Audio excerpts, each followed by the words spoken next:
റസൂലുള്ളാഹി സ്വല്ലല്ലാഹു അലൈഹി വസല്ലം പറഞ്ഞു, ഇസ്തൗസൂ ബിന്നിസാഇ ഖൈറാ, നിങ്ങൾ നിങ്ങളുടെ ഭാര്യമാരോട് നല്ലതേ പറയാൻ പാടുള്ളൂ, ചീത്ത പറയാൻ പാടില്ല, കുറ്റം പറയാൻ പാടില്ല, അവരെ വിഷമിപ്പിക്കാൻ പാടില്ല, അവരെ നന്നായി സ്നേഹിക്കണം. അള്ളാഹുവിന്റെ ഹബീബിന് വാർദ്ധക്യ സമയത്താണല്ലോ ആയിഷ ബീവി റളിയല്ലാഹു അൻഹയെ കല്യാണം കഴിക്കുന്നത്. 53-ാമത്തെ വയസ്സിലാണ് അള്ളാഹുവിന്റെ ഹബീബ് മക്കയിൽ നിന്ന് മദീനയിലേക്ക് ഹിജ്റ പോകുന്നത്.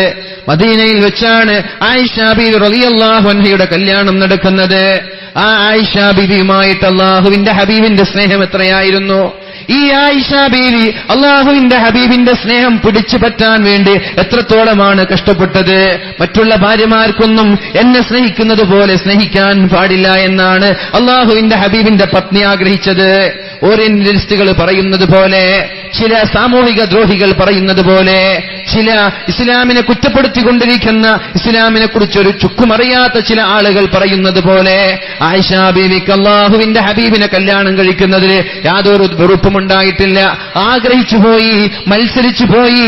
അള്ളാഹുവിന്റെ ഹബീബിന് മറ്റുള്ള ഭാര്യമാരെക്കാൾ എന്നോട് സ്നേഹം വേണമെന്ന് എത്രയോ സംഭവങ്ങളില്ലേ.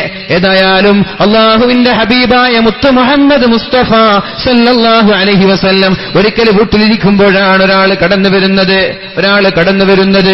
യാ റസൂലല്ലാഹ്, അള്ളാഹുവിന്റെ ഹബീബേ, ഞാൻ മനോഹരമായ ഒരു കറി പാചകം ചെയ്തിട്ടുണ്ട്, മനോഹരമായിട്ടൊരു ഭക്ഷണം ഞാൻ ഉണ്ടാക്കിയിട്ടുണ്ട്, നിങ്ങൾ വരുമോ? വിളിക്കൂലേ? നല്ല ഭക്ഷണം ഉണ്ടാക്കിയാൽ ഉസ്താദുമാരൊക്കെ പള്ളിയിൽ നിന്ന് വിളിക്കൂലേ? വരുമ്പോ നിങ്ങൾ എണീറ്റ്, ഉറക്കം വരുന്നുണ്ട് നിങ്ങൾക്ക്? സമയത്തിലായി 10 മണി, 10:12 1 മണിക്കൂർ കഴിഞ്ഞു അല്ലേ? ഒന്നെണീറ്റിക്ക് എല്ലാവരും. സല്ലു അലാ സയ്യിദിനാ മുഹമ്മദ്. പ്രയാസമുള്ള ആൾ വേണ്ടേ, ബുദ്ധിമുട്ടുള്ള ആളൊന്നും എണീക്കേണ്ടിരുന്നോളൂ. ഞാൻ പിന്നെ ഉറക്കൊന്നും വരാതിരിക്കാൻ വേണ്ടിയിട്ട്. ജമ്പിങ് വേണോ? സ്കൂളിലൊക്കെ നടക്കുന്നത് പോലെ ജമ്പ് ചെയ്യണം, വേണ്ടല്ലോ. സല്ലു അലാ സയ്യിദിനാ മുഹമ്മദ് വസല്ലം. സല്ലല്ലാഹു അലാ മുഹമ്മദ് സല്ലല്ലാഹു അലൈഹി വസല്ലം. ഇരിക്കൂ. അല്ലാഹു റബ്ബ് സുബ്ഹാനഹു വ തആല ഈ അല്ലാഹുവിന്റെ ഹബീബിന്റെ സന്നിധിയിലെത്തിക്കുമാറാവട്ടെ. അവിടുത്തെ കൂടെ നാളെ സ്വർഗത്തിലേക്ക് എത്തുവാനും സ്വർഗത്തിലേക്ക് കടന്നു പോകുവാനും അല്ലാഹു തൗഫീഖ് നൽകുമാറാവട്ടെ. റസൂലുള്ളാഹി തങ്ങളെ പറഞ്ഞു, ഇസ്തൗസൂ ബിന്നിസാഇ ഖൈറാ, പെണ്ണുങ്ങളോട്, നിങ്ങളുടെ ഭാര്യമാരോട് നല്ല രീതിയിലേ നിങ്ങളെ പെരുമാറാൻ പാടുള്ളൂ. ഫഇന്നഹുന്ന ഖുലിഖ്ന മിൻ ളിലഇൻ, ഒരു വാരിയെല്ലിൽ നിന്നാണ് അറിയുന്ന ഹദീസാണത്, വിശദീകരിക്കുന്നില്ല. വളഞ്ഞുപോയ വാരിയെല്ലിൽ നിന്നാണ് അവരെ അള്ളാഹു സൃഷ്ടിച്ചത്. വളഞ്ഞ, അത് ബേസിക്, അടിസ്ഥാനപരമായി അത് വളഞ്ഞിട്ടാണ്, അടിസ്ഥാനപരമായി വളഞ്ഞ ഒരു വസ്തുവാണ്. ആ വസ്തു നിങ്ങൾ എന്ത് ചെയ്യണം? പ്രത്യേകം ശ്രദ്ധിക്കണം. ഫഇന്നഹാ ഖുലിഖ്ന മിൻ ളിലഇൻ, വളഞ്ഞ ഒരു വസ്തുവിൽ നിന്നാണ് പെണ്ണിനെ സൃഷ്ടിച്ചത്. വഇന്ന അഅവജ മാ ഫിൽ ളിലഇ അലാ, വാരിയലിൽ നിന്ന് ഏറ്റവും വളവുള്ളത്, അതിന്റെ ഏറ്റവും മുകളിലുള്ള എല്ലാണ്, വാരിയെല്ലാണ് ഏറ്റവും വളവുള്ളത്. അപ്പൊ അതിൽ നിന്നാണ്, ഏറ്റവും വളവുള്ള എല്ലിൽ നിന്നാണ് പെണ്ണിനെ സൃഷ്ടിച്ചത്. ഫഇൻ ദഹബത തുഖീമുഹു, ആ വാരിയലിനെ ശരിയാക്കാൻ നീ ഉദ്ദേശിച്ചാൽ, വളഞ്ഞു പോയൊരു വസ്തുവിനെ ശരിയാക്കാൻ നീ ഉദ്ദേശിച്ചാൽ, കസർതഹു, അതിനെ നീ പൊട്ടിച്ചു കളയും. മനസ്സിലാക്കണേ. ഉദാഹരണത്തിന് നമ്മള് വീട് കെട്ടുമ്പോ ഇരുമ്പിന്റെ കമ്പികളൊക്കെ ഉണ്ടാകും. അതിന്റെ ബേസിക്, അതിന്റെ അടിസ്ഥാനം, അത് ഉണ്ടാക്കിയത് തന്നെ വളഞ്ഞൊരു വസ്തുവായിട്ടാണ് അത് ഉണ്ടാക്കിയതെങ്കിൽ അതിന് നമ്മൾ എന്തെങ്കിലും കട്ടിയോ കല്ലോ വെച്ചാൽ നിർത്താൻ പറ്റൂല, അല്ലേ? പിന്നെ തീയൊക്കെ വെച്ചിട്ട് ഉരുക്കി നമ്മൾ ഉണ്ടാക്കുക. അതിനെ നമ്മൾ നിർത്താൻ വേണ്ടി ശ്രമിച്ചാൽ കസർത്ത, അത് പൊട്ടിപ്പോകും. എങ്ങനെ? ഏത് വസ്തുവാണ് ശരിയായി പാരലലായി നീണ്ടുകിടക്കുന്ന ഒരു വസ്തു വളഞ്ഞു പോയതല്ല, അങ്ങനെ ഒരു വസ്തുവിനെ കുറിച്ചല്ല, അത് ഉണ്ടാക്കിയത് തന്നെ വളഞ്ഞിട്ടാണ്. അങ്ങനെ ഒരു വസ്തുവിനെ നിങ്ങൾ ശരിയാക്കാൻ നോക്കിയാൽ അത് ശരിയാവൂല, അത് പൊട്ടിപ്പോകും, അത് പൊട്ടിപ്പോകും.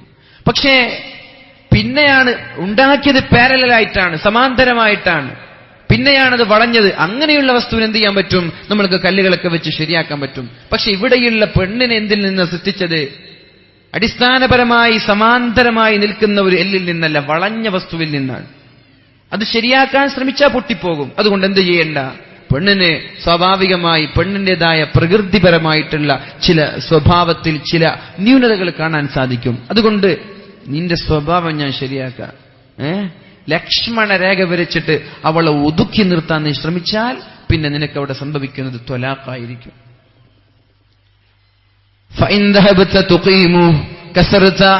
ആ വളഞ്ഞതിനെ ശരിയാക്കാൻ നീ ഉദ്ദേശിച്ചാൽ അത് പൊട്ടിപ്പോകും.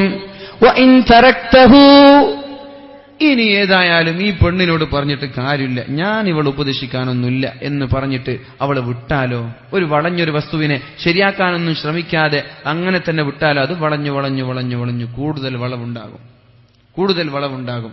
അതുകൊണ്ട് തീരെ ഉപദേശിക്കാതെ ശരിയാക്കാൻ ശ്രമിക്കാതിരിക്കരുത്, തീരെ ഉപദേശിക്കാതിരിക്കരുത്, എന്നാൽ അതിന്റെ വളവ് വർദ്ധിക്കും. അപ്പൊ എന്ത് ചെയ്യാ, പെട്ടെന്നങ്ങോട്ട് ശരിയാക്കാൻ ശ്രമിക്കണ്ട, പതുക്കെ ഒരു കല്ലൊക്കെ നീ അതിനെ പെട്ടെന്നങ്ങ് ശരിയാക്കാൻ ശ്രമിച്ചാൽ അത് ത്വലാഖിലാണ് സംഭവിക്കുക. 28,000 ആളുകൾ 6 മാസത്തിൽ ഡിവേഴ്സ് ചെയ്തു എന്നൊരു വാർത്തയെടുത്ത് വായിച്ചു. നീ അതിനെ ഒഴിവാക്കിയാൽ തീരെ നന്നാക്കാതെ ഉപദേശിക്കാതെ വിട്ടാൽ അത് വളഞ്ഞുകൊണ്ടേയിരിക്കും. അതുകൊണ്ട് എന്താവണ്ട, അവൾ ഉപദേശിക്കാതിരിക്കേണ്ട, ഇടയ്ക്കിടെ ഉപദേശിക്കുക. പെട്ടെന്ന് നന്നാവുമെന്ന് നീ പ്രതീക്ഷിക്കുകയും വേണ്ട. സാവധാനം നന്നായിക്കോളും. നല്ല ക്ഷമാശീലരായി മാറണമെന്ന് പരിശുദ്ധ റസൂലുള്ളാഹി സ്വല്ലല്ലാഹു അലൈഹി വസല്ലം. അതിനാണ് ഞാൻ നേരത്തെ പറഞ്ഞത്, കല്യാണത്തിന് മാത്രം ഒരു ട്രെയിനിങ് ഇല്ല. ഒരു കല്യാണ പഠന ക്ലാസ് ആരും വെക്കാറില്ല. ഹജ്ജ് പഠന ക്ലാസ്, നോമ്പ് പഠന ക്ലാസ് ഇതൊക്കെ ഉണ്ട്. ദാമ്പത്യ ജീവിത പഠന ക്ലാസ് ആരും വെക്കാറില്ല. അതുകൊണ്ടാണ് ദാമ്പത്യത്തിൽ അല്ലറ ചില്ലറ വിള്ളലുകളൊക്കെ സംഭവിക്കുന്നത്. എന്താണ് കുടുംബജീവിതം എന്നൊരാണും പഠിക്കണം, ഒരു പെണ്ണും പഠിക്കണം. ഇവരൊക്കെ വല്ലാത്ത പ്രതീക്ഷയോടെ വരാൻ, കല്യാണം എന്ന് പറഞ്ഞാൽ വല്ലാത്ത സുഖമാണെന്ന് കരുതിയിട്ട് വരാണ്. ചെറുപ്പക്കാരൊക്കെ അങ്ങനെയല്ല ആവേശത്തോടെ കടന്നു വരുന്നത്. കല്യാണം കഴിഞ്ഞിട്ട് 1 മാസമാകുമ്പോൾ ഇതാണ് പഠിച്ചോനെ പോക്കറാക്കാന്ന് പറഞ്ഞ പോലെ അല്ലെ, അങ്ങനെ ആയിപ്പോവരുത്. അതിനാണ് എന്താണ് കല്യാണം എന്നൊരു പ്രീ മാരിറ്റൽ കോഴ്സ് നിങ്ങൾ നൽകണം. കല്യാണം ഇതാണ്, 1 മാസം കഴിയുമ്പോൾ അവസ്ഥ ഇതാണ്, 1 വർഷം കഴിഞ്ഞാലുള്ള അവസ്ഥ ഇതാണ്, 2 വർഷം കഴിഞ്ഞാലുള്ള അവസ്ഥ ഇതാണ്, പെണ്ണിന് ഇങ്ങനെയൊക്കെ സ്വഭാവ ദൂഷ്യങ്ങളുണ്ട്, അത് മനസ്സിലായി. ഇതൊക്കെ പഠിപ്പിച്ചു കൊടുത്താൽ അവരുടെ ജീവിതം സന്തോഷമാകും. ഓവർ എക്സ്പെക്ടേഷൻ അല്ലെ, നമ്മൾക്ക് എല്ലാ വിഷയത്തിലും അങ്ങനെയാണ്. കൂടുതൽ പ്രതീക്ഷ നൽകുന്ന പ്രതീക്ഷകളുള്ള ആളുകൾക്കാണ് ഏറ്റവും കൂടുതൽ ടെൻഷൻ ഉണ്ടാവുക. ഈ വിഷയം ശ്രദ്ധിക്കുക, പെണ്ണുങ്ങൾ പ്രത്യേകിച്ച് ശ്രദ്ധിക്കുക. ഓവർ എക്സ്പെക്ടേഷൻ ഉണ്ടാകുമ്പോ കൂടുതൽ ടെൻഷൻ ഉണ്ടാകും ജീവിതത്തിൽ. ഒരുപാട് പ്രതീക്ഷകൾ നമ്മൾ വെക്കരുത്. അള്ളാഹുവിന്റെ ഖലാ പോലെ ഉണ്ടാകും എന്നൊരു തീരുമാനത്തിൽ നമ്മൾ എത്തിയാലോ, എനിക്കൊരു ഐശ്വര്യറായി തന്നെ വേണമെന്നൊരു ഒരു ചെറുപ്പക്കാരൻ കരുതി, എനിക്ക് നല്ലൊരു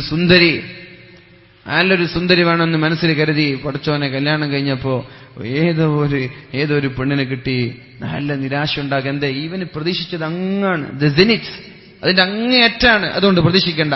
അള്ളാഹു എനിക്ക് കണക്കാക്കിയൊരു പെണ്ണ് കിട്ടുമെന്ന് നിങ്ങൾ കരുതിയേക്ക്, എന്നാൽ നിങ്ങൾക്ക് നിരാശ ഉണ്ടാവില്ല. പെണ്ണുങ്ങളും അങ്ങനെ തന്നെ. എനിക്ക് നല്ലൊരു സുന്ദരനായ ഒരു ജെന്റിൽമാൻ, നല്ലൊരു ഹൈറ്റും വെയിറ്റും ഒക്കെ ഉള്ള നല്ലൊരു സുന്ദരനെ കിട്ടണമെന്ന് മനസ്സിൽ കരുതണ്ട. അങ്ങനെ ഒരു വ്യാമോഹം വേണ്ട. എന്ത് വേണം, അള്ളാഹു എനിക്കൊന്ന് നിശ്ചയിച്ചു വെച്ചിട്ടുണ്ട്, അതെനിക്ക് കിട്ടുമെന്നൊരു പ്രതീക്ഷയോടെ കാത്തിരുന്നാലോ ഏത് അണ്ടനെയും അടകോടനെയും കിട്ടിയാലും ടെൻഷൻ ഉണ്ടാവൂല. കാരണം ഇത് അള്ളാഹുവിന്റെ ഖലാ ആണ്, ഇത് അള്ളാഹുവിന്റെ വിധിയാണ്. ഇതല്ലേ എനിക്ക് കിട്ടുള്ളൂ. ഞാൻ എത്ര വ്യാമോഹിച്ചിട്ടെന്ത് കാര്യം, ഞാൻ എത്ര പ്രതീക്ഷിച്ചിട്ടെന്ത് കാര്യം. അതുകൊണ്ട് ഒരു വിഷയത്തിലും എന്ത് പാടില്ല, ഓവർ എക്സ്പെക്ടേഷൻ പാടില്ല, കൂടുതൽ പ്രതീക്ഷകൾ പാടില്ല. കൂടുതൽ പ്രതീക്ഷിക്കും തോറും കൂടുതൽ നിരാശയുണ്ടാകും, ടെൻഷൻ ഉണ്ടാകും ജീവിതത്തിൽ. അള്ളാഹു നമ്മൾക്ക് ജീവിതത്തിൽ സന്തോഷം നൽകുമാറാവട്ടെ.